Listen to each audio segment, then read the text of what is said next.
Hi there. So I would like to talk about crystal grids and what exactly crystal grids are. So crystal grids are used often to help with manifesting, to create ritual, and to do rituals. And so you can see here that I have a crystal grid set up already. I'm going to go through this particular grid in another video, but I wanted to just quickly talk about what crystal grids are. So they're typically a geometric pattern, and oftentimes there's a main crystal in the center. Like you can see here, I have an amethyst. Amethyst is my birthstone. So oftentimes when I do a crystal grid where I'm manifesting or I'm setting an intention for myself, I'll put an amethyst in the center, but there's a lot of different ways that you can choose what that center crystal is. And sometimes with a crystal grid, you might choose different center crystals depending on what you're trying to achieve, who you're creating the grid for. But typically there's a main crystal that's in the center, and then there's smaller crystals around it. And so you use crystals that vibrate or that have the energy that you're trying to manifest. And so crystal grids are often used to manifest your desired intention. And so you can see here that there's typically one that's in the center, and then there'll be other smaller crystals surrounding it. And essentially this becomes a physical manifestation of your intention, the intention that you're setting. And so crystal grids and stone formations have been around for hundreds and hundreds of years. Crystal grids have, when you think of Stonehenge, right? That's a stone formation. When you think of indigenous medicine circles, they're created, based off of these formations. And so they've been around and have been used for a long time.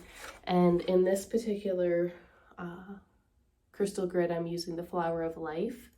This is another version of the Flower of Life. You can see here, it's a much smaller, but it also has the chakras. So sometimes you might use a crystal grid that's going to help you open and align your chakras.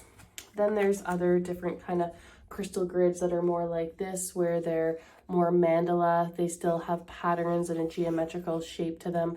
This one's a love crystal grid, and they don't always necessarily are large like that.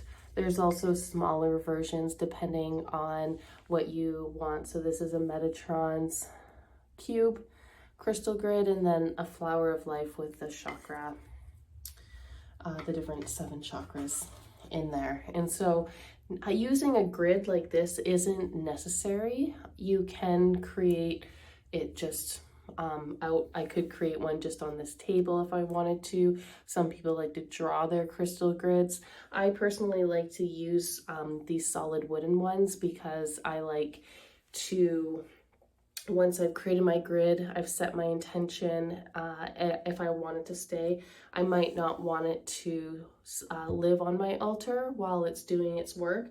I might want to move it to another kind of area, another shelf where it can continue to work its magic, but at least then I can kind of take it like this and I can move it to where I want to move it. So that's why I personally like the wooden crystal grids, but again, you don't necessarily need one to do a crystal grid. I just prefer them. And so I do have different options in my shop when it comes to the different grid styles. So an effective crystal grid, the makings of it is, one, to understand your desire and the intention that you want to set in it.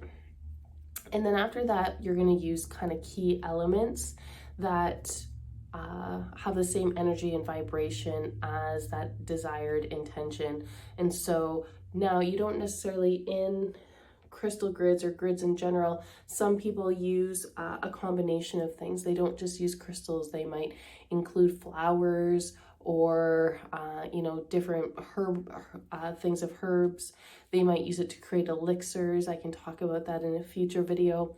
But You want to make sure that you're using elements that work with that particular issue or intention that you're trying. And then the third piece to an effective crystal grid is just to have clear focus. And so when I say clear focus, that's really giving yourself a time and space to be able to put your intention into your crystal grid. It's not enough just to put some pretty crystals onto a grid. You really need to go through the ritual of setting your intention and using the energy within the crystals that you're using and within yourself to really set those intentions. So rituals are really a means to shift and to alter the state of focus of yourself in order to really focus in on your intention. And so when I say ritual, this isn't, you know, when you think of traditional rituals, or if you're thinking of witchcraft where, you know, you're doing these spells, it's not necessarily the same thing. Ritual can be anything. It can be prayer. Ritual can be come in many forms, but in this particular instance, I like to meditate. I like to open myself up. I like to focus in and then set my intentions. And so really crystal grids are used to tap into source energy and to be able to use that energy to achieve your desired outcome. And if it's for your highest good and it's for it works towards your life's purpose or your life's plan, then it'll work. So crystal grids in general and manifesting is all about the law of attraction, about bringing things into your life. And so one thing to think about from a karmic level is you never want to try to manifest or set intentions that are against someone's will. You don't want to really, you can do a crystal grid and you can try to manifest love in your life, but it wouldn't be wise to try to manifest a particular person to love you because that's going against their will. And so it's really important to understand the difference between those two. Asking for love and abundance in your life is different than trying to get a desired outcome from a specific person. So if you are love, you attract love. What do you think of the law of attraction? What you are, you attract, right? And so if you're wanting to attract love, then you need to be love. You need to be open to love. You need to have an open heart in order to be able to receive love. And when you create a grid, you really want to be able to pick the crystals that are going to vibrationally match the intention that you're trying to create. And so the last thing that I just want to say about crystal grids is when you're setting your intention, or just about crystal grids, and I'll talk more about how you do the placements in another video. But the last thing I want to say about crystal grids is that when you set your intentions, it's really important to say your intentions with a present tense. And so I have abundance. If you're trying to manifest abundance, if you're trying to manifest wealth, I have money, I have wealth. If you are trying to attract love, I am love, I am loved. I receive love from those around me that are of my highest good. So you always want to be able to set your intentions in the present tense, and that's kind of a key part of going through this process. So yeah, so that's what crystal grids are on a high level.